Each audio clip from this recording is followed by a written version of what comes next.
충격적인 시신 발견, 5월의 푸른 아침, 매지 언덕 주변의 공기는 평온함으로 가득 차 있었습니다.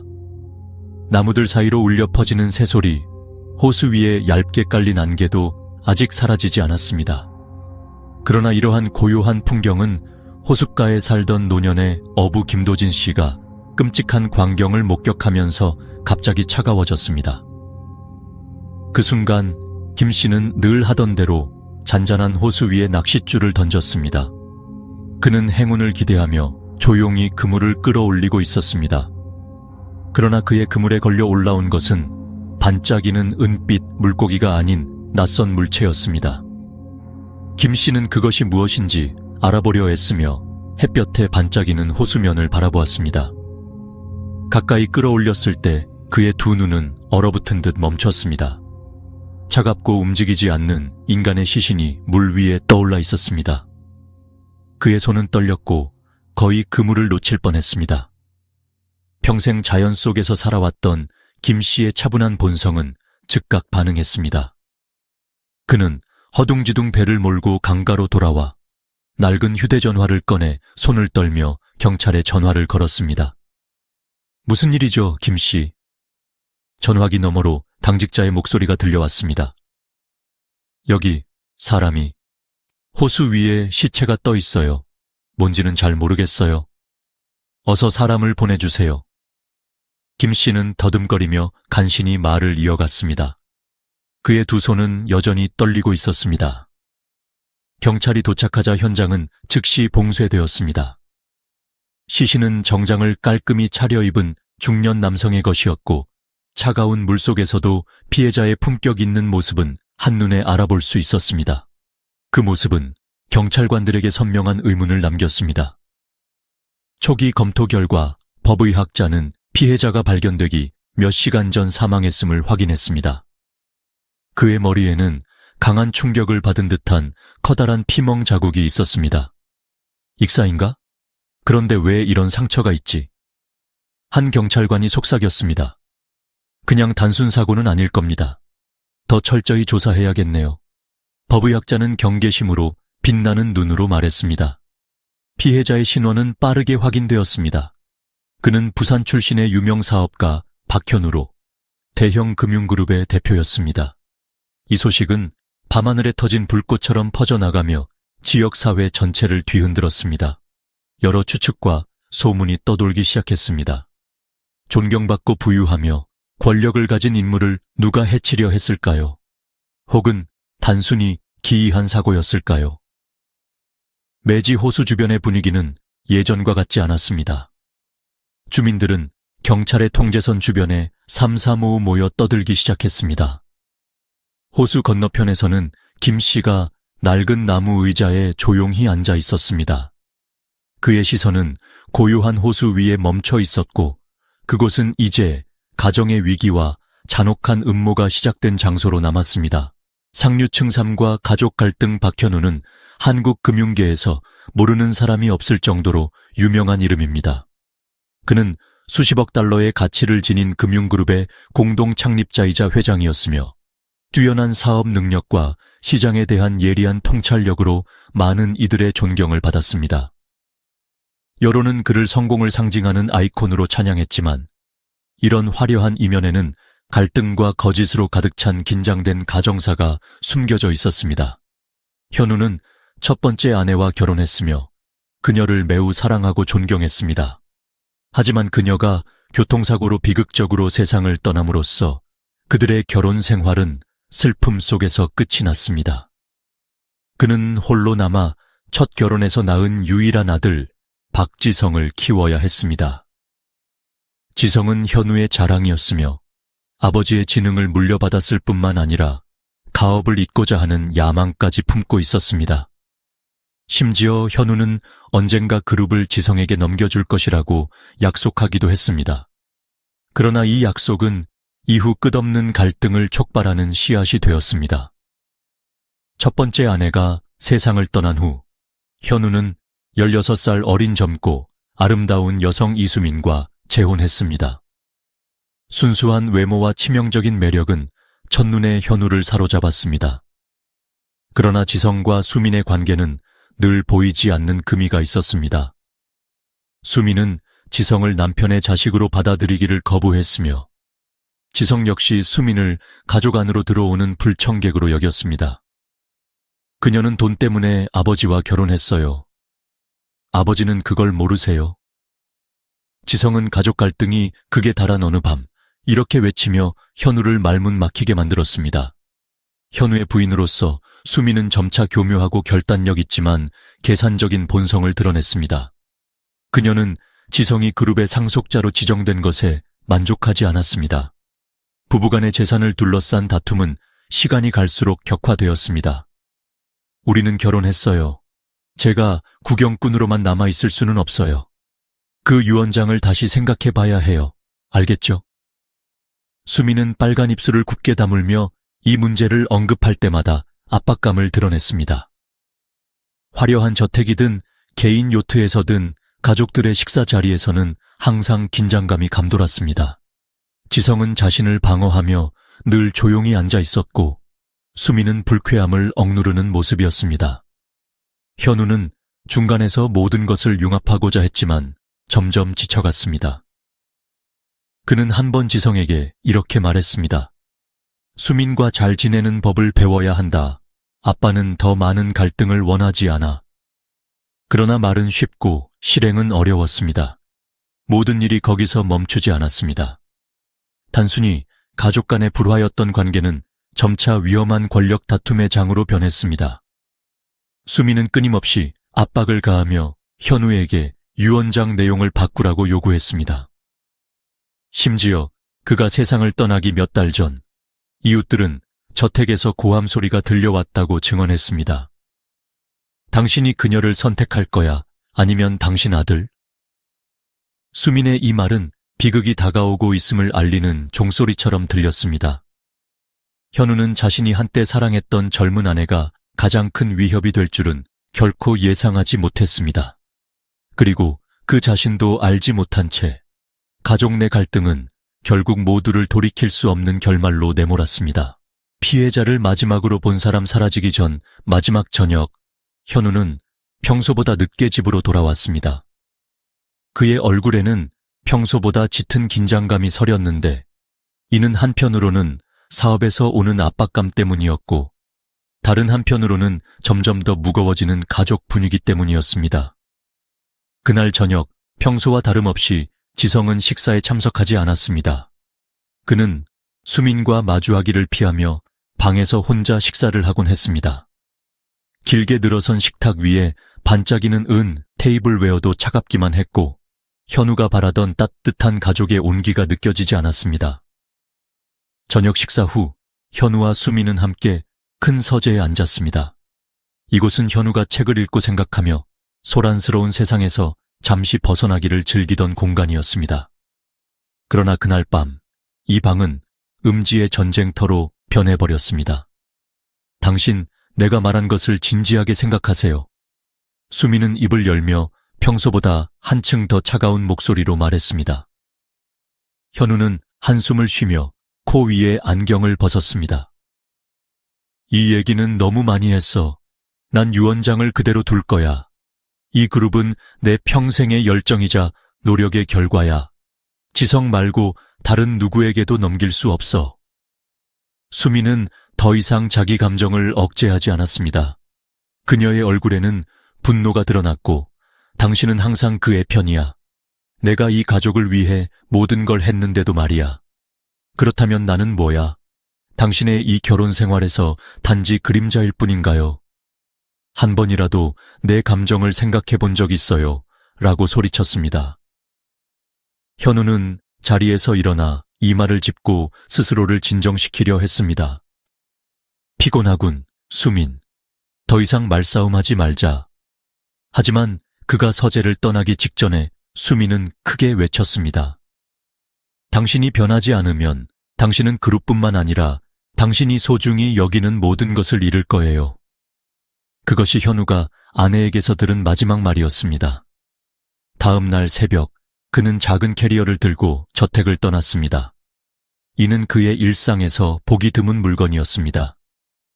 수미는 경찰에게 현우가 매지 언덕 근처에서 중요한 사업 거래 상대를 만나러 간다고 말했다고 진술했습니다. 남편은 구체적으로 누구를 만나는지 말하지는 않았지만 이동하기 편하게 직접 운전하고 싶다고 했어요. 그녀는 약간 불안한 눈빛으로 말했습니다.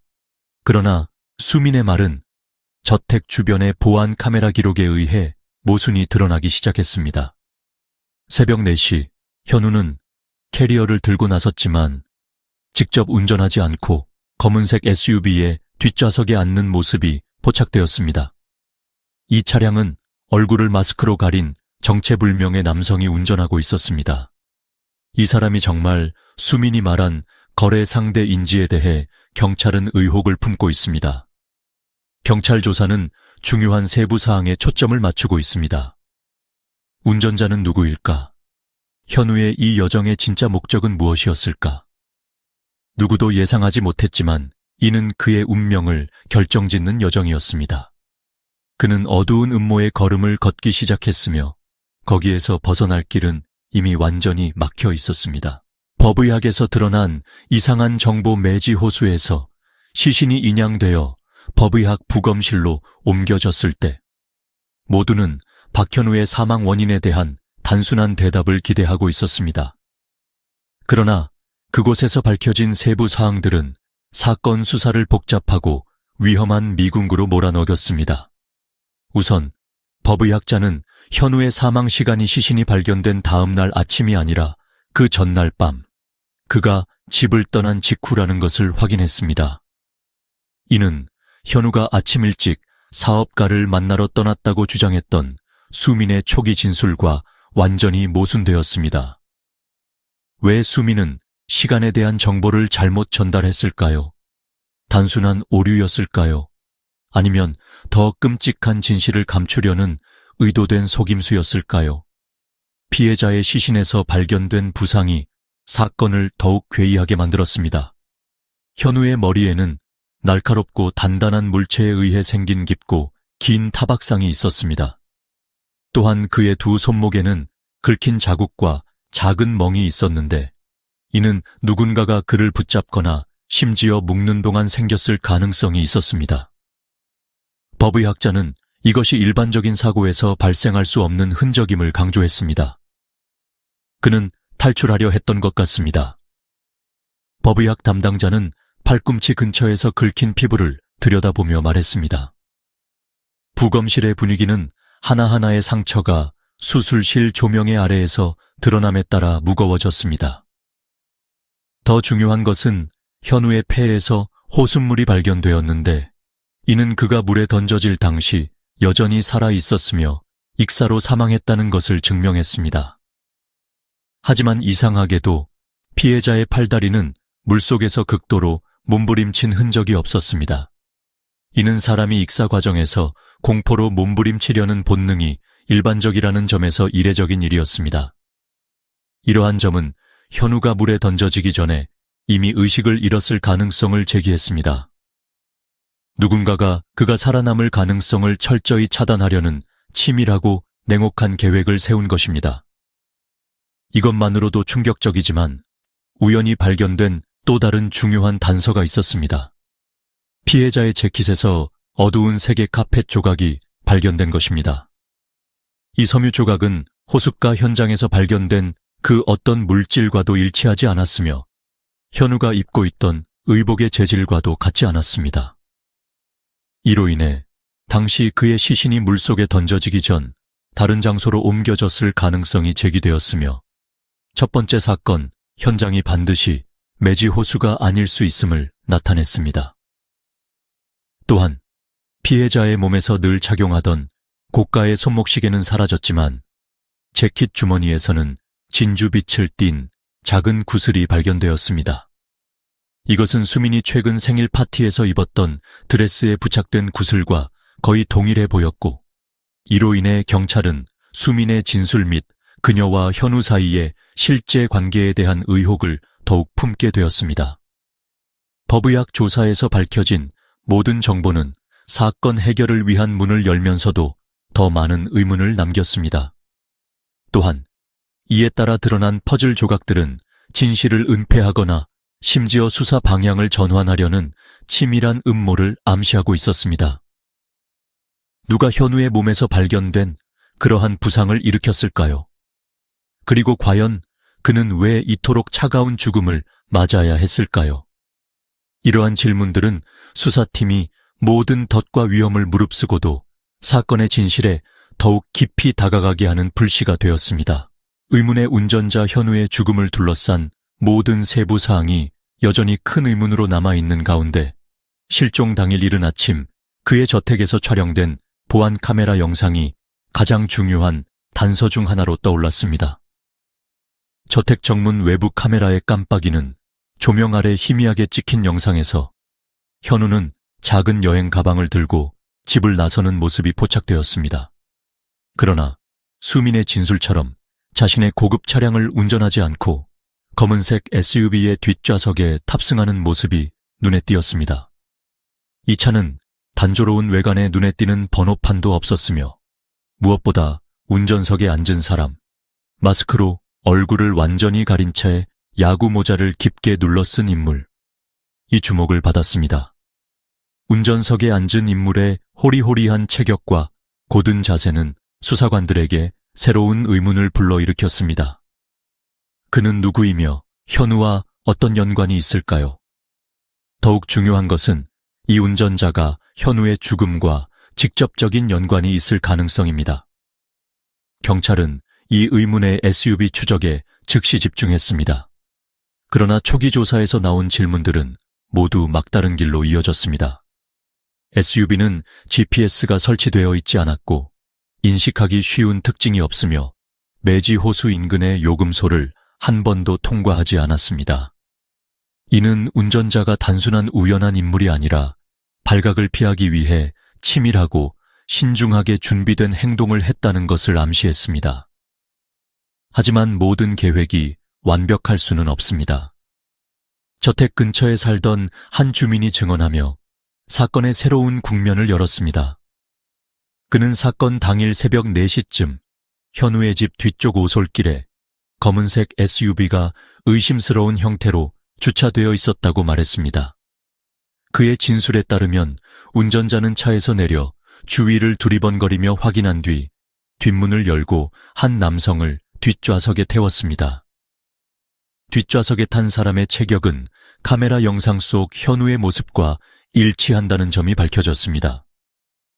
이 운전자는 단순히 현우를 이동시킨 것에 그치지 않고 현우가 살아있는 상태에서 마지막으로 만난 인물이었을 가능성이 큽니다.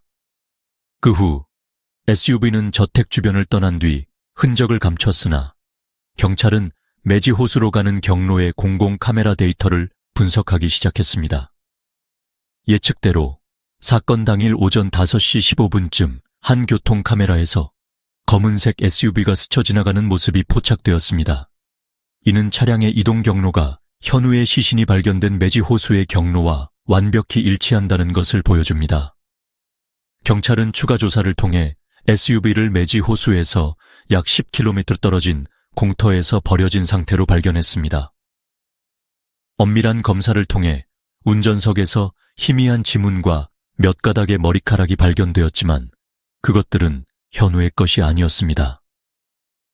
대신 초동 수사 자료는 이 지문이 현우의 이복 동생인 이서준의 것일 가능성을 의심하게 했습니다.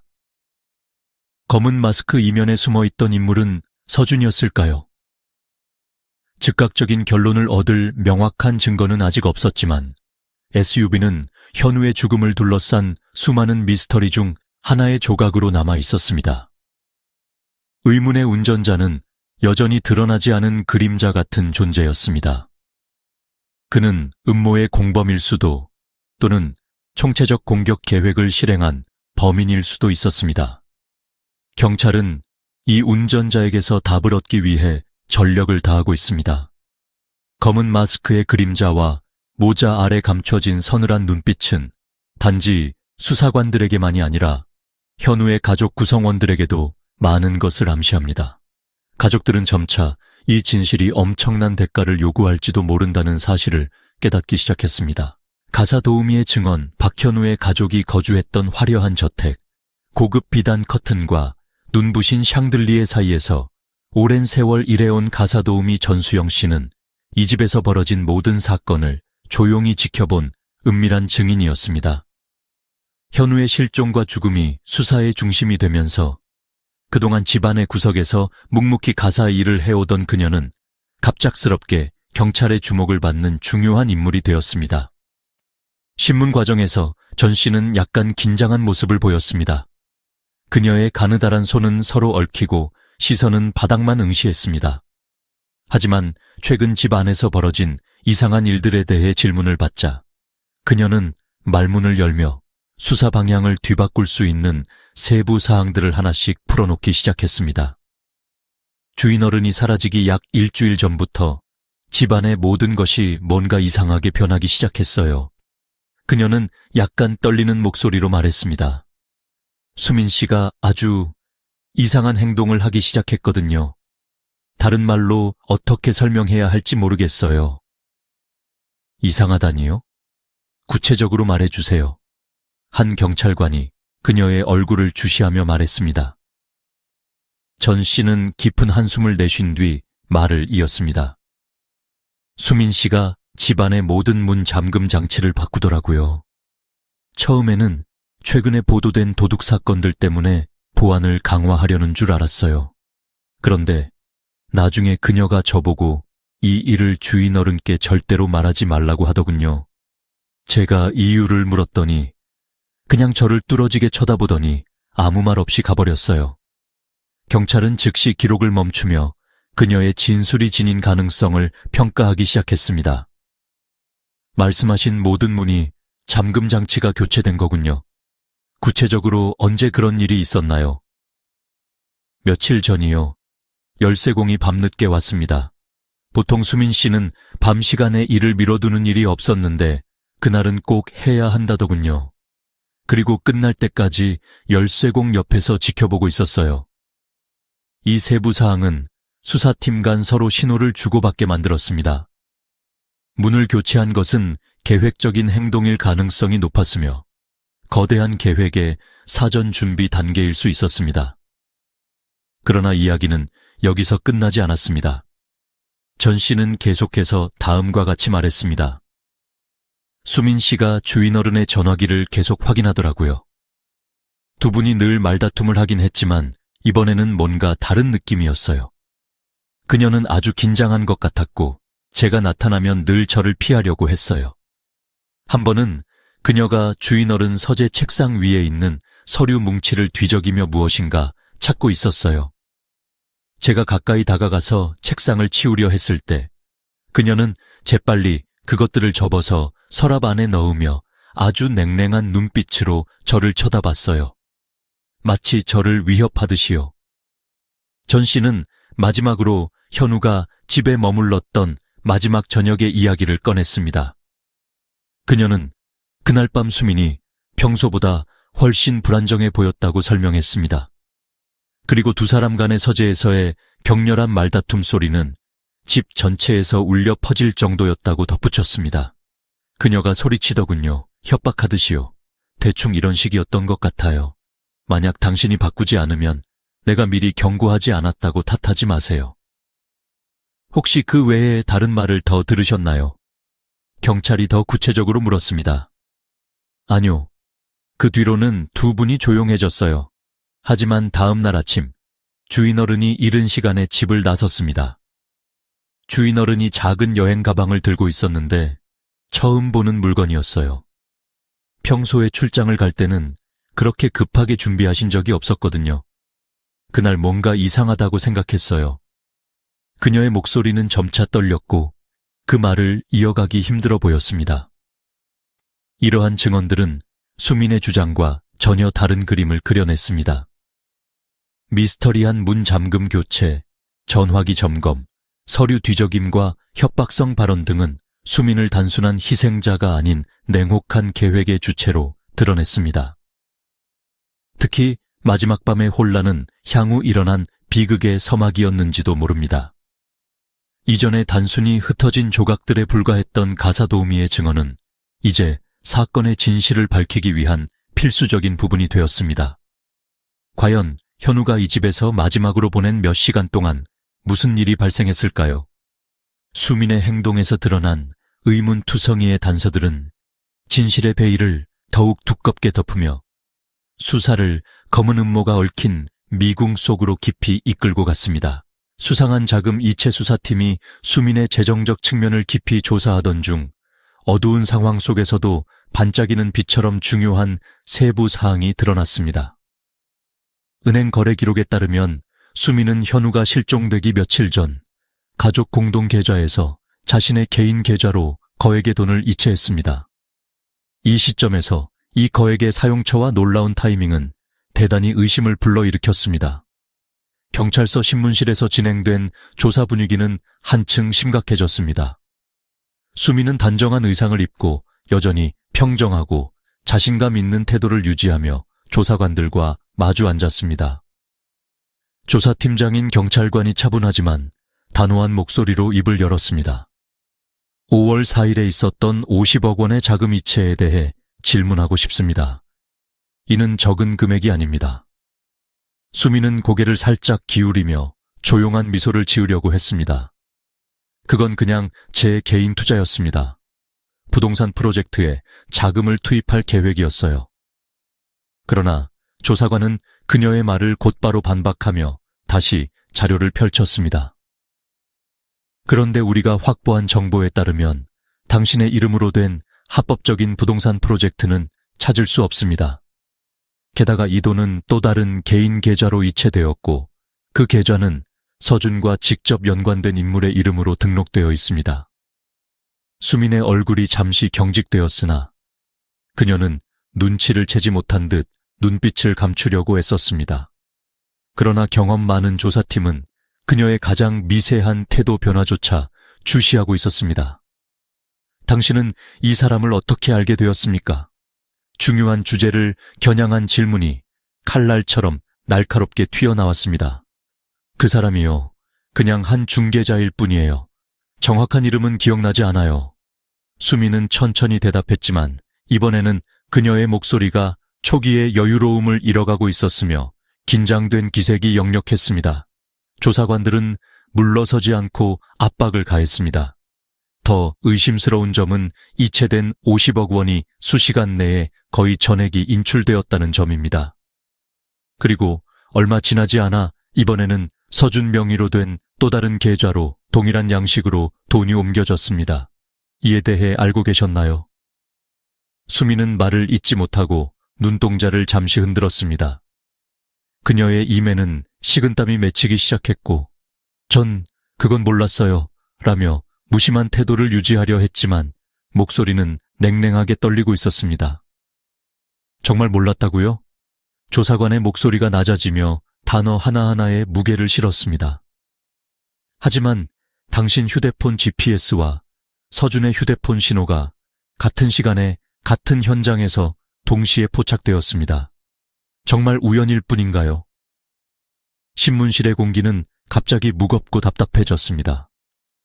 수민은 침묵 속에 깊게 숨을 들이쉬며 스스로를 진정시키려 했습니다. 그러나 그녀가 입술을 물고 마주 앉은 사람들의 시선을 피하려는 작은 행동들은 의심만 더 짙어지게 만들 뿐이었습니다. 한편 신문실 밖에서 조사팀은 더 복잡하고 정교한 금융 거미줄을 직시하고 있었습니다. 국제은행기관에서 확보한 거래 내역은 또 다른 충격적인 사실을 밝혀냈습니다. 대규모 자금은 두 번째 계좌에서 인출된 후 여러 소형 계좌로 나뉘어 해외로 송금되었습니다. 그 계좌들은 은행 규제가 느슨한 국가들에 속해 있었습니다. 이는 전문적인 자금 세탁범들의 흔한 방식으로 이번 경우에서도 범죄적인 치밀함으로 계획되었다는 사실을 방증합니다. 그렇다면 왜 현우가 실종되기 불과 며칠 전에 이 막대한 금액이 필요했을까요? 그리고 왜 이 돈은 서준과 관련된 여러 사람들의 손을 거쳐야 했던 걸까요? 경험 많은 형사팀장의 질문은 마치 선고와 같았고 사무실 전체를 잠시간 침묵 속에 빠뜨렸습니다. 이제 모든 것이 드러났습니다. 이번 자금 거래는 단순한 사건이 아니라 큰 음모의 일부였습니다. 그리고 그것은 박현우의 죽음을 초래한 진짜 동기를 밝혀내는 중요한 열쇠였습니다. 수민은 여전히 아무것도 인정하지 않았지만 모든 증거는 이 거액의 자금이 사전에 계획된 범죄의 퍼즐을 완성하는 첫 번째 조각이자 현우가 자신도 모르게 걸려든 함정임을 가리키고 있었습니다. 이복동생과의 수상한 관계 수사 과정에서 박현우의 이복동생인 이서준의 이름이 사건의 여러 단서에 점점 더 자주 등장하기 시작했습니다. 서준은 폐쇄적이고 가족 문제에 거의 관여하지 않는 인물로 묘사되었지만 수사 과정에서 드러난 바로는 그는 수민과 예상 밖으로 깊은 관계를 맺고 있었던 것으로 보였습니다. 이는 단순히 표면적으로는 드러나지 않았던 사실입니다. 경찰은 서준을 본격적으로 조사하기 위해 경찰서로 소환했습니다. 평소 세련된 외모로 나타난 그는 신문실로 들어섰을 때 그동안 가지고 있던 자신감의 일부가 사라진 모습이었습니다. 형인 박현우 씨와의 관계는 어땠습니까? 두 분이 심하게 싸운 적은 없습니까? 신문을 이끄는 형사는 서준을 방어적으로 만들지 않기 위해 최대한 평범한 대화를 시작했습니다. 서준은 조심스러운 눈빛을 띠며 미소를 지었습니다. 별다른 건 없었습니다. 형은 항상 바빴고 저도 그렇다 보니 연락할 기회가 많지 않았어요. 하지만 형은 좋은 사람이었습니다. 항상 저를 챙겨줬으니까요. 정말 그렇습니까? 형사는 고개를 약간 기울이며 가벼운 웃음을 지었습니다. 그러나 제가 들은 바로는 당신이 형과 가족 재산 문제로 크게 다툰 적이 있다던데요. 사실이 아닙니까? 서준은 잠시 동요하는 모습을 보였으나 곧 마음을 다잡고 답했습니다. 아, 그건 그냥 사소한 일입니다. 가족 사이에 모종의 다툼은 흔한 일이 아니겠습니까? 그 문제는 오래전에 이미 해결되었습니다. 그러나 서준의 말을 뒤엎는 증거들이 이어졌습니다. 경찰은 그의 통화 기록과 수민과의 문자 메시지를 분석한 결과 이 둘이 사건이 발생하기 직전까지도 빈번히 연락을 주고받았다는 사실을 밝혀냈고 그 메시지들에는 심상치 않은 내용들이 있었습니다. 수민, 당신의 형의 아내와 자주 연락했군요. 맞습니까? 한 형사가 더욱 날카로운 질문을 던졌습니다. 아, 네. 서준은 애써 평정을 유지하려 했습니다. 그녀도 형의 상태에 관심이 많았고 가끔 저에게 연락해 물어보곤 했어요. 또 다른 형사가 이어갔습니다. 그렇다면 이 문자들은 무엇을 의미합니까? 준비는 됐나요? 실수하지 말아야 합니다. 계획은 철저히 해야 하고 흔적을 남기면 안 됩니다. 와 같은 메시지는 어떻게 해석해야 합니까? 서준은 갑작스럽게 당황한 표정을 지으며 테이블 위에 올린 손이 약간 떨리는 것을 감추지 못했습니다. 그녀가 저에게 몇 가지 도움을 요청했지만 그건 현우 형과는 아무 상관이 없었어요.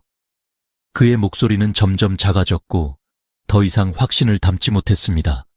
경찰은 그의 모든 발언을 하나하나 분석하며 동시에 정확한 자금 흐름에 대한 추가 조사 소견을 덧붙였습니다. 수민이 서준과 연관된 계좌에 의심스러운 금액을 송금한 정황은 서준의 방어적 태도를 무너뜨리는 결정적 증거로 작용했습니다. 그 금액은 단순한 선물이 아니라 사건의 중심으로 그 둘을 더욱 끌어들이는 단서였던 것입니다. 게다가 사건 당일 밤 매지호수 부근에 있었던 한 목격자는 수민과 함께 큰 가방 또는 여행용 캐리어를 들고 있는 서준과 같은 사람을 보았다고 증언했습니다. 경찰은 서준에게 직접 질문을 던졌습니다. 형이 실종된 그날 밤 매지 언덕 근처에 있던 적이 있나요? 서준은 냉정을 유지하려 애썼으나 그의 답변에서 작은 떨림이 감지되었습니다. 아니요, 전혀 없습니다. 제가 그런 곳에 갈 이유가 왜 있겠습니까? 정말 그렇습니까? 경찰은 그에게 한 장의 사진을 내밀었습니다. 교통카메라에 찍힌 흐릿한 사진이었는데 검은 SUV와 서준과 비슷한 모습의 운전자가 찍혀 있었습니다. 이 차는 누구의 것입니까? 그리고 이것은 어떻게 설명할 수 있죠? 서준은 아무런 답도 하지 못한 채 얼어붙은 듯한 모습을 보였습니다. 그의 침묵은 모든 변호보다 더 많은 이야기를 드러냈습니다. 그로부터 서준과 수민의 관계는 더욱 명확히 드러나기 시작했습니다. 단순히 형제의 아내와 가까운 관계가 아니었습니다. 그들은 박현우를 향한 치밀한 계획을 함께 설계한 공범이었고 그들의 공모는 정교하고 치밀하게 은폐되어 있었습니다. 이제야 그들의 가면 뒤에 숨겨진 진실은 드러나기 시작했습니다. 휴대전화 속에서 드러난 메시지 경찰이 박현우, 수민, 그리고 서준의 휴대전화를 분석하고 데이터를 추출하던 중 복원된 메시지들은 수사팀 전체를 충격 속에 빠뜨렸습니다. 평범한 대화 속에서 드러난 여러 의미심장한 메시지들은 냉혹한 음모의 단면을 남김없이 보여주었습니다. 한 젊은 수사관이 개인용 노트북을 팀장 앞에 내려놓으며 창백한 얼굴로 말했습니다. 팀장님, 수민과 서준이 주고받은 메시지는 단순한 가족 대화가 아닙니다. 지금 즉시 확인하셔야 합니다. 수사팀 전체가 숨죽이며 화면의 메시지들을 주시했습니다. 초기 몇 달 동안에 흩어진 메시지들이 있었지만 사건이 발생하기 일주일 전부터는 메시지 빈도가 급격히 증가했으며 내용 자체도 점점 더 수상한 흐름을 보였습니다.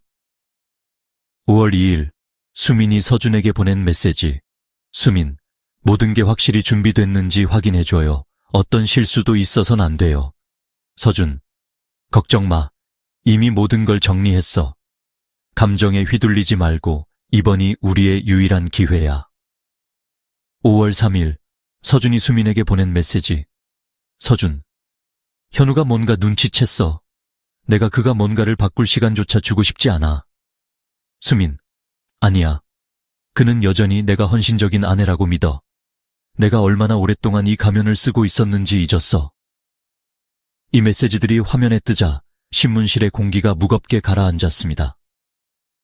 팀장은 차분하면서도 무게감 있는 목소리로 천천히 메시지를 읽으며 각 단어마다 분위기를 가르는 칼처럼 느껴졌습니다. 다른 직원 한 명이 최신 GPS 및 통화 데이터 분석을 맡아두고 있다가 갑자기 외쳤습니다. 여기요, 이거 보세요. 그들이 5월 4일 밤, 즉 박현우가 집을 떠나기 직전에 보낸 메시지들입니다. 모든 시선이 다음 메시지로 향했습니다. 5월 4일 밤 13시 메시지. 서준, 그가 뭔가 눈치챘는지 확인했어? 이상한 점은 없었나? 수민, 없어. 그에게 익숙한 레드 와인을 건넸어. 늘 하던 대로. 서준, 완벽해.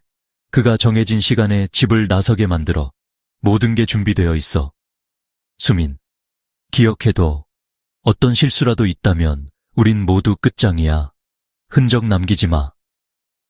수사관들은 이 메시지를 사건 당일 밤의 상황과 연결하기 시작했습니다. 다음 날 현우가 집을 나설 때 들고 나간 작은 여행용 가방은 이미 계획된 요소처럼 보였습니다. 가방 속에는 그가 만날 예정이었던 파트너를 위한 중요한 문서나 물품이 있었을 가능성이 있었습니다. 하지만 과연 현우는 자신이 믿었던 사람들이 자신을 위한 덫을 준비하고 있다는 사실을 알기나 했을까요? 게다가 수민의 GPS 기록은 서준과의 메시지뿐 아니라 물리적 위치에서도 그 둘의 연관성을 보여주었습니다.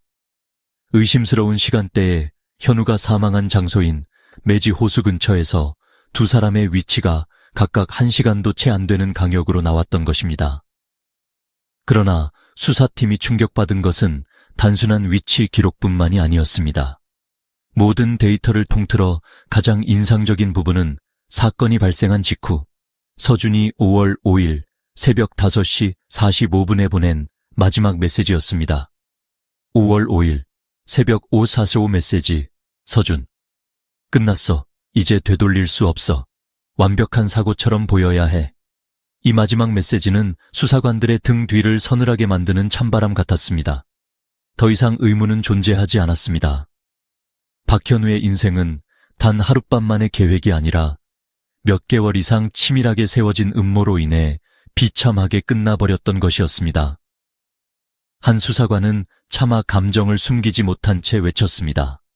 수미는 처음에 말했던 것처럼 헌신적인 아내가 절대 아니었습니다. 이 메시지들을 보면 그녀는 피해자가 아니라 진짜 늑대였습니다. 팀장은 고개를 끄덕이며 깊은 긴장과 분노가 서린 눈빛으로 중얼거렸습니다. 이 메시지들은 우리에겐 신의 선물입니다. 단순히 수민과 서준을 연관짓는 것에 그치지 않고 그들의 계획 단계 하나하나를 낱낱이 밝혀주고 있습니다. 이젠 절대 이들이 진실을 부정할 수 없겠군요. 실제로 복원된 메시지와 모든 교차되는 정황 증거들은 철통 같은 수사 증거가 되었고 장기간 은폐된 음모의 잔인한 베일을 찢어버렸습니다.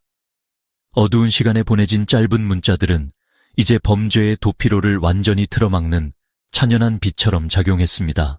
중요한 목격자 사건의 단서를 추적하던 경찰은 매지 언덕 근처에 거주하며 사건 당일 밤 이상한 장면을 목격했던 한 목격자의 진술을 듣게 되었습니다.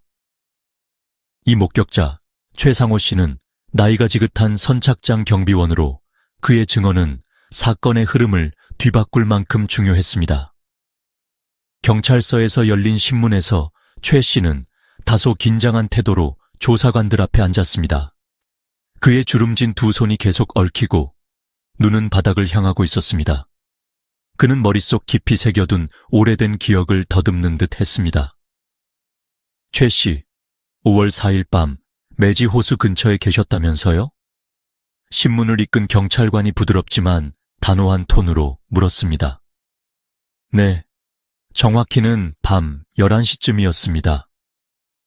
저는 선착장 근처에서 야간 경비 업무 중이었죠. 너무 조용해서 가끔씩 주변을 점검하려고 산책을 하곤 합니다. 최 씨는 고개를 떨구며 대답했습니다. 그날 밤 뭔가 이상한 점을 보셨습니까? 최 씨는 한참 동안 대답하지 않으며 머리를 약간 숙이다가 흔들었습니다. 그는 기억의 조각들을 맞추려는 듯 했고 마침내 낮고 무거운 목소리로 말하기 시작했습니다. 기억납니다. 검은 SUV가 선착장 근처 몇백 미터 떨어진 길가에 주차되어 있는 걸 봤습니다. 처음에는 밤 낚시를 하러 온 사람들일 거라 생각했어요. 가끔 그런 일이 있거든요. 그런데 뭔가 평소와 다르다 느껴졌습니다. 무엇이 구체적으로 이상했습니까, 최 씨? 경찰관이 몸을 앞으로 기울이며 그의 대답을 기다렸습니다. 처음에는 평범하다고 생각했어요. 하지만 곧 남녀 한 쌍이 차에서 내리는 걸 보았습니다. 최 씨는 살짝 떨리는 목소리로 말했습니다. 남자는 키가 크고 체격이 좋았고 여자는 길게 내려오는 회색 코트를 입고 머리를 올려 묶은 모습이었습니다. 둘은 주변을 유난히 살피며 누구에게 들키지 않으려는 듯 했습니다. 무언가 무거운 걸 들고 나왔는데 그것이 무엇인지 잘 알 수 없었어요. 처음에는 그냥 낚시 장비라고 생각했습니다. 확실합니까? 그 물건의 크기나 특징은요? 사람들의 얼굴을 알아볼 수 있었습니까? 경찰관의 목소리는 훨씬 더 진중해졌습니다. 아니요. 너무 어두웠고 그들이 꽤 멀리 떨어져 있었습니다. 최 씨는 아쉬운 톤으로 대답했습니다. 하지만 특히 여자의 행동이 눈에 띄었어요. 확신할 수는 없지만 그녀를 어딘가에서 본 적이 있다는 느낌이 들었습니다. 유명한 가족의 사진 기사 같은 데서 봤던 것 같기도 해요. 또 기억나는 게 있습니까? 조사관은 날카로운 질문을 이어갔습니다. 아, 맞습니다. 그 순간 최 씨의 눈이 번쩍 뜨이며 기억의 조각이 조명을 받은 듯한 모습을 보였습니다. 그들이 작은 목소리로 대화하는 걸 들었던 것 같습니다. 정확히 기억나진 않지만 남자가 말하길 서둘러 우리가 시간이 많지 않아. 모든 걸 깔끔하게 처리해야 해 라고 했고 여자가 고개를 끄덕이며 대답했죠. 알겠어. 하지만 흔적 남기지 않게 조심하자 라고 했어요. 이 진술은 신문실의 공기를 얼어붙게 만들었습니다. 잠깐의 침묵 후 신문을 이끄는 팀장이 무거운 목소리로 물었습니다. 최 씨, 그들이 말할 때 대화 톤에 특이한 점이 있었습니까? 긴장되거나 서두르는 느낌이었습니까? 아니면 침착했습니까? 그런 것 같아요. 그들은 침착하려 애썼지만 그들의 행동에서 뭔가 불안함이 느껴졌어요. 남자는 계속 고개를 돌리며 차를 확인했고 여자는 물건에만 신경 쓰며 주변을 전혀 보지 않았어요. 경찰은 초혜 씨의 진술을 이전의 단서들과 연결시켰습니다. 검은 SUV, 그리고 사건 당시 매지 언덕에서의 시간이 정확히 일치했습니다. 무엇보다도 최 씨가 묘사한 여성의 모습은 수민의 것과 거의 일치했으며 특히 그녀가 자주 착용했던 길쭉한 회색 코트까지도 정확히 부합했습니다. 신문 말미, 최 씨는 떨리는 손으로 음성을 가다듬으며 덧붙였습니다. 솔직히 그녀의 눈빛이 무척 차가웠습니다. 그 순간 몸서리쳤던 걸 아직도 잊을 수가 없어요. 지금 돌이켜보면 조금 더 가까이 다가갔더라면 무슨 일이 일어나기 전에 막을 수 있었을 텐데요. 초혜 씨의 증언은 음모의 마지막 중요한 조각을 드러냈습니다. 비록 그는 개별 얼굴을 정확히 식별하지는 못했지만 그의 진술은 수민과 서준에 대한 의혹을 더 확실히 하고 그들이 사건 현장에 있었다는 증거를 더욱 강화했습니다. 이러한 증언은 단지 치밀한 계획뿐 아니라 이들이 자신들을 향한 의심에 어떻게 대응할지까지도 철저히 대비하고 있었음을 보여주었습니다. 사실을 드러낸 DNA 증거 박현우의 외투에서 법의학 분석 결과가 공개되면서 수사팀의 긴장은 극에 달했습니다. 외투에서 발견된 DNA 흔적은 단순한 단서가 아니라 사건의 퍼즐을 완벽히 맞추는 중요한 조각으로 작용하며 진실을 드러냈습니다. 수사팀 회의실, 젊은 법의학 전문가 강지현이 손에 두꺼운 자료를 들고 들어왔습니다. 그녀의 얼굴에는 긴장이 역력했으며 회의실을 메운 수사관들의 모든 시선이 그녀에게 쏠렸습니다. 어떤 것을 먼저 들으시겠습니까? 그녀는 자료를 테이블에 내려놓으며 말했고 한동안 팀장과 눈을 마주쳤습니다. 바로 핵심을 말해줘요, 지현. 우리는 확실한 결과가 필요합니다. 수사팀장이 차분하지만 단호한 어조로 말했습니다. 지현은 깊은 숨을 들이마셨습니다. 알겠습니다. 우선 박현우 외투의 어깨 부분과 소매에서 채취한 DNA 샘플이 있습니다. 명확히 다른 사람과의 접촉 흔적이 있습니다. 회의실의 공기는 순간 얼어붙은 듯 조용해졌습니다. 모두의 시선이 강지현에게 집중되어 있었습니다. 그리고 이뿐만이 아닙니다. 그녀는 이미지 분석을 프로젝터 화면에 띄우며 계속 말했습니다. 외투 가장자리에서 발견된 흐릿한 지문과 찢어진 어깨 부분의 섬유 자국이 이서준의 것으로 완벽히 일치합니다. 이서준이라고요? 한 수사관이 놀라며 물었습니다. 확실합니까? 실수의 여지가 전혀 없나요? 지현은 단호한 표정으로 고개를 끄덕였습니다. 저희는 샘플을 최소 3번 검토했습니다. DNA 일치뿐만 아니라 지문도 정확히 일치합니다. 이건 부정할 수 없는 증거입니다. 고요한 침묵이 회의실을 감쌌고 마침내 팀장이 그 침묵을 깨며 말했습니다. 이건 이서준이 단순히 관련된 게 아니라 사건 현장에 있었다는 걸 의미합니다. 그러나 지현은 거기서 멈추지 않았습니다. 아직 끝이 아닙니다. 외투의 목 부분에서는 약간 젖은 긴 머리카락 몇 가닥도 발견되었습니다. 분석 결과 그 머리카락은 수민의 것과 일치합니다. 이 두 사람은 단순히 계획을 함께 세운 것만이 아니라 범행에 직접적으로 참여했습니다. 모든 것을 감추려 했지만 세부적인 흔적들이 그들의 손길을 증명하고 있습니다. 제길, 젊은 수사관이 분노 섞인 목소리로 외쳤습니다. 이들이 모든 걸 박현우의 사고처럼 꾸밀 계획이었다고요. 그리고 그게 완벽해질 거라고 생각했단 말입니까? 단순히 사고로 보이게 하는 걸 넘어서 지현은 단호한 목소리로 답했습니다. 어깨에 남은 지문의 위치로 보아 피해자는 강하게 붙잡히거나 밀려났을 가능성이 높습니다. 아마 박현우는 물에 빠지기 전에 몸부림쳤겠지만 분명히 제압당했을 겁니다. 첫 법의학 결과와도 일치합니다. 팀장이 깊은 목소리로 말했습니다. 법의학적으로 그는 물에 빠졌을 때 여전히 살아 있었지만 수영이나 저항의 흔적이 전혀 없었습니다. 이들은 그를 물에 밀기 전에 기절시켰습니다. 또 다른 수사관이 끼어들며 강한 어조로 말했습니다. 기다리세요. 그렇다면 이서준과 수민이 동시에 현장에 있었다면 박현우가 공격당한 장소는 매지 호수가 아닙니다. 틀림없이 그들은 시신을 옮겼습니다. 아마도 SUV 안에서일 가능성이 큽니다. 이 모든 세부 사항은 오늘 밤 신문에서 중심 쟁점이 될 것입니다. 팀장은 결단을 내리며 선언했습니다. 지현, 아주 잘했어요. 이는 결정적인 증거입니다. 이 증거는 범인들의 거짓된 가면을 벗겨낼 뿐만 아니라 재판에서 확실한 기초를 제공합니다. 이제 그 누구도 벗어날 수 없습니다.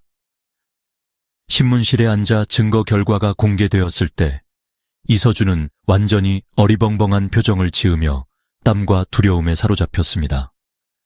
반면 수민의 반응은 모두를 충격에 빠뜨렸습니다. 두려움이나 슬픔 대신 그녀는 차분히 법의학 사진을 한 장씩 들여다보며 차가운 미소를 지어 보였습니다. 수민, 아직도 웃을 수 있습니까? 수사관 한 명이 분노에 가득 찬 목소리로 물었습니다. 그녀는 고개를 들어 깊고 암흑 같은 눈빛으로 답했습니다. 그저 이 세부 사항이 흥미로워서요. 여러분이 여기까지 오느라 참 애썼군요. 하지만 겨우 몇 가닥의 머리카락과 지문으로 저를 유죄로 만들 수 있다고 생각하세요? 다시 잘 생각해 보세요. 그게 뭘 증명하죠? 수사팀장은 차갑고 단호한 목소리로 그녀에게 다가섰습니다. 걱정 마세요. 이건 단순한 몇 가지 흔적이 아니라 당신의 목을 조이는 밧줄입니다. 시간, 위치, 메시지, 그리고 증언까지 결합하면 이 모든 것은 당신과 이서준의 계획서를 그대로 따라가며 우리를 여기까지 이끌었습니다. 두 사람은 모든 걸 예상했겠지만 진실은 결코 감춰지지 않는다는 걸 잊었군요.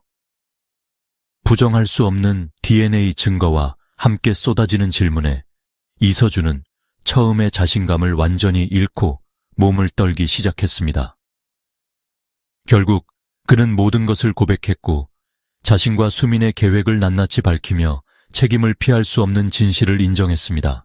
서준의 자백 차가운 신문실, 직각으로 내려오는 넌 조명 아래 서준은 더 이상 자신의 평정을 유지할 수 없었습니다. 그는 떨리는 손으로 테이블 위에 놓인 증거 사진을 바라보았습니다. 물에 젖은 현우의 외투, 수민의 머리카락 자국, 그리고 직물 위에 선명히 남은 그의 지문들. 부정 불가능한 법의학 보고서는 서준을 완전히 압박했습니다.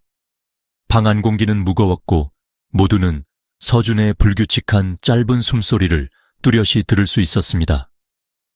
그의 맞은편, 단연간 범죄자를 상대해 온 수사팀장은 팔짱을 낀 채 서준을 날카롭게 응시했습니다. 그의 눈빛은 침묵을 베어낼 듯 차가웠습니다. 서준, 팀장의 목소리는 무겁게 울렸습니다. 한마디 한마디가 그의 어깨에 돌덩이를 얹는 듯 했습니다. 이제 그만 저항하는 게 좋을 겁니다. 모든 증거들은 당신과 수민을 가리키고 있습니다. 이제 남은 건 시간 문제일 뿐입니다. 법정에서 당신은 살인 혐의로 유죄 판결을 받을 겁니다. 아직 구원받을 기회가 남아있다면 지금이 바로 모든 것을 말해야 할 때입니다. 서준은 긴장된 목소리로 답했습니다. 이마에는 땀이 송글송글 맺혔습니다. 저는 형을 죽이지 않았습니다. 그의 목소리는 떨렸고 눈은 테이블 위 증거 사진에서 쉽게 떼지 못했습니다. 죽이지 않았다니요. 그럼 왜 당신의 DNA가 현우의 외투에서 발견되었습니까? 왜 교통카메라에는 사건 현장 근처에서 당신이 운전한 SUV가 포착되었죠? 그리고 당신과 수민 사이의 은밀한 메시지들은요? 또 다른 조사관이 목소리를 높이며 또 한 번 데이터를 그의 앞에 밀어붙였습니다. 서준은 입술을 깨물며 몸을 움츠렸습니다. 그의 눈동자는 마치 구석에 몰린 사람처럼 초조하게 흔들렸습니다. 그리고 불과 몇 초 만에 수사팀장의 냉철한 시선을 직면한 그는 결국 견디지 못하고 무너졌습니다. 어깨가 축 처지고 깊은 한숨이 그의 입술을 헤치며 나왔습니다. 마치 더는 감당할 수 없는 짐을 내려놓는 듯 했습니다. 알겠습니다.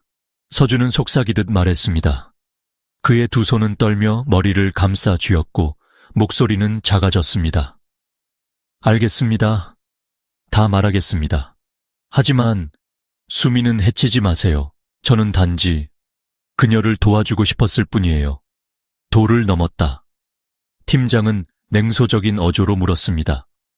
당신은 그녀를 돕는다는 이유로 자신의 형을 죽이는 계획을 세운 겁니까? 이제 모두 말해보세요, 서준. 하나도 빠짐없이요. 저는 진실만 듣고 싶습니다. 서준은 고개를 들었습니다.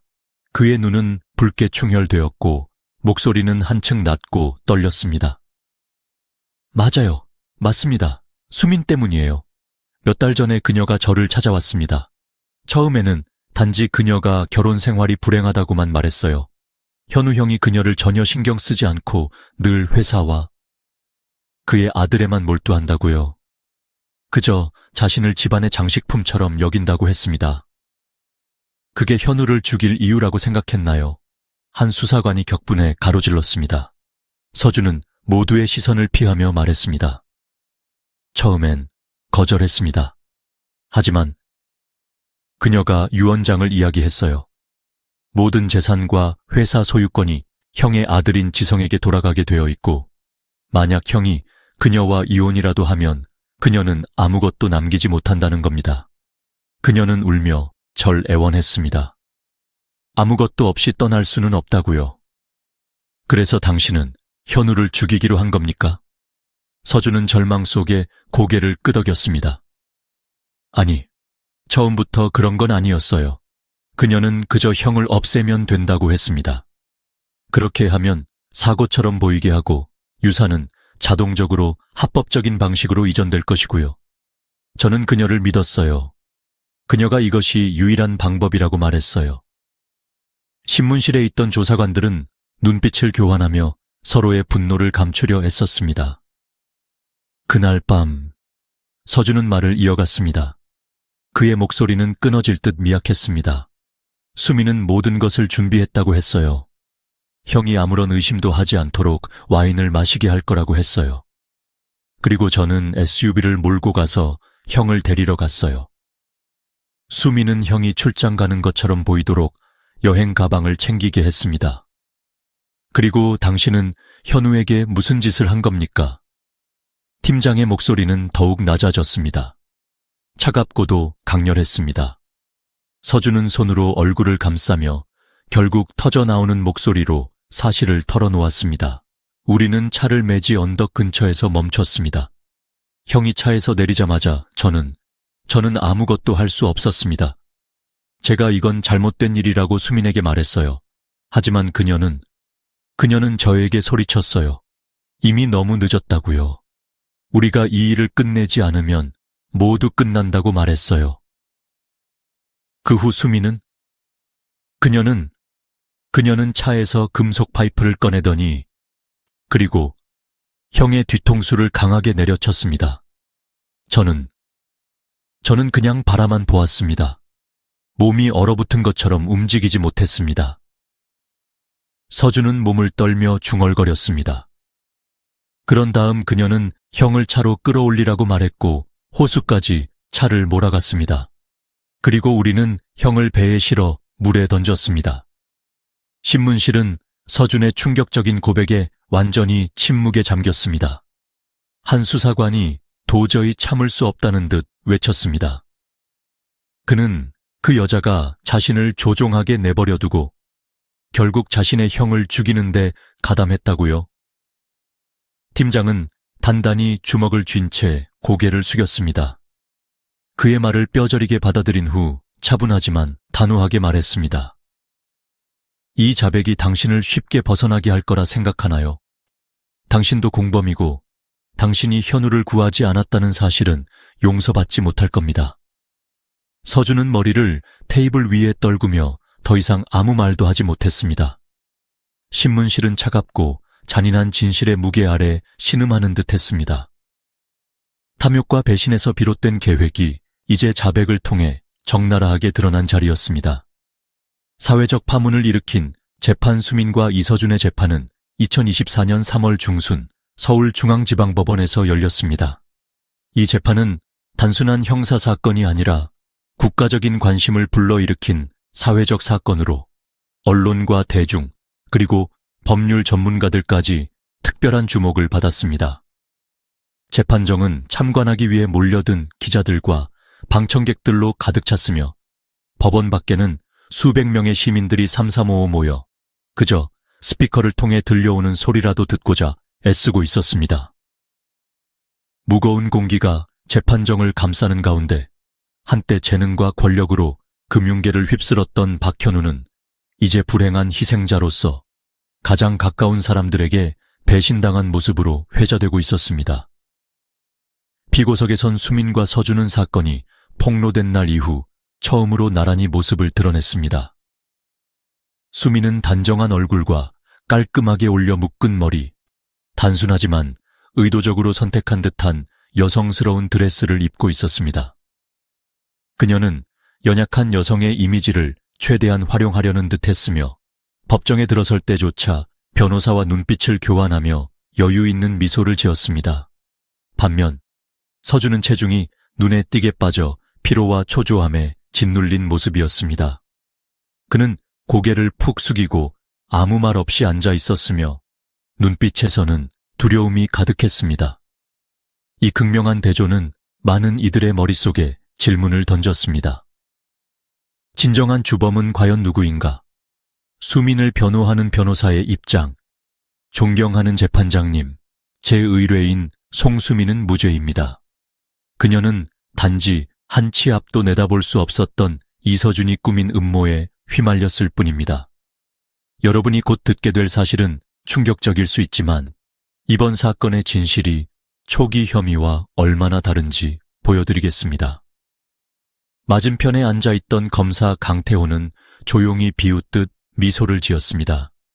거의 완벽한 승률을 자랑하는 그는 자신감 넘치는 목소리로 응수했습니다.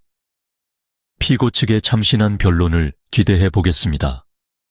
서준과 수민의 대면 재판은 서준이 증언대에 서면서 더욱 긴박해졌습니다. 이전 진술을 재구성하라는 재판부의 요청에 서준은 떨리는 목소리로 인정했습니다. 맞습니다. 수민. 그녀가 모든 계획을 세웠습니다. 그녀는 저에게 우리가 다른 선택지가 없다고 했습니다. 검사 강태호는 즉시 앞으로 나서며 그의 두 눈을 꿰뚫을 듯 바라보았습니다. 당신은 수민의 요청에 따랐을 뿐이라고 말했죠. 그렇다면 누가 SUV를 운전했습니까? 누가 박현우의 어깨를 움켜쥐고 물에 빠뜨렸습니까? 서준, 솔직히 대답하세요. 그게 누구였죠? 서준은 놀란 눈빛으로 주변을 둘러보며 구원의 손길을 찾는 듯 했습니다. 하지만 이내 다른 도피로가 없음을 깨달은 듯 그의 어깨가 아래로 처졌습니다. 저입니다. 그는 거의 들리지 않는 목소리로 중얼거렸습니다. 처음으로 자신의 직접적인 역할을 인정한 순간이었습니다. 재판정은 순간 얼어붙었고 방청객 사이에서는 작고 거친 웅성거림이 퍼졌습니다. 서준의 한마디는 피고 측 변호사의 마지막 방어선을 강하게 흔들어 놓았습니다. 그러나 이 순간은 재판의 정점이 아니었습니다. 수민이 증언 순서를 맡으면서 법정은 다시 한번 긴장감으로 가득 찼습니다. 그녀는 단호한 어조로 부인했습니다. 저는 그가 왜 거짓말을 하는지 모르겠습니다. 저는 박현우를 사랑했습니다. 저는 그에게 해를 끼칠 어떤 행동도 하지 않았습니다. 제가 했던 모든 일은 가족을 지키기 위한 것이었습니다. 검사 강태호는 곧장 방역했습니다. 그의 목소리는 수민의 방어막을 강하게 압박했습니다. 정말인가요, 송수민 씨? 이서준에게 보낸 메시지들, 흔적을 남기지 말라는 당신의 지시 내용은 어떻게 설명할 건가요? 사건이 발생하기 며칠 전 이서준에게 송금한 50억 원은요. 당신이 감추려 했던 모든 문서들이 이제 드러났습니다. 수미는 즉각 대답하지 못했습니다. 하지만 그녀의 태도는 전과 같지 않았고 검사의 차가운 시선과 방청객들의 따가운 눈초리가 동시에 그녀의 내면을 파고드는 듯했습니다. 결국 그녀는 마지막 발언으로 반박했습니다. 돈? 맞아요. 제가 그에게 돈을 보냈어요. 하지만 그건 단순한 투자였을 뿐입니다. 이걸 반박할 근거라도 있나요? 단지 제 연루 가능성을 가지고 저를 살인자로 몰아가는 게 공평한 법인가요? 하지만 수민의 당당한 설명은 순간적으로 무너졌습니다. 검사 강태호는 이서준의 휴대전화에서 복원된 비밀 녹음 파일을 틀었습니다. 파일 속에서 그녀의 음성이 선명히 들렸습니다. 망설이지 마세요, 서준 씨. 당신이 하지 않으면 우리는 둘 다 모든 걸 잃게 될 겁니다. 이건 유일한 방법이에요. 녹음이 끝나자 법정은 순식간에 폭발했습니다. 웅성거림은 멈추지 않았고 심지어 법원 복도에 서 있던 이들도 내부의 열기를 느낄 수 있을 만큼 변론은 뜨거워졌습니다. 감동의 선고 순간 여러 주간의 논쟁 끝에 재판은 마침내 끝을 맺었습니다. 판결이 선고되던 장면은 법정을 가득 채운 모든 사람들의 가슴에 깊은 여운을 남겼습니다. 피고 이서준, 범행에 직접 가담하고 이를 실행한 혐의로 사형을 선고한다. 피고 송수민, 범행을 계획하고 유도한 공모자로 무기징역을 선고한다. 판사의 강력한 선고는 마치 도끼가 내려치는 소리처럼 법정에 울려 퍼졌습니다. 이서준이 고개를 숙이며 흐느껴 울던 모습, 그리고 송수민이 후회라고는 없는 듯 미소를 지으며 냉소적인 표정을 짓던 장면은 모두를 얼어붙게 했습니다.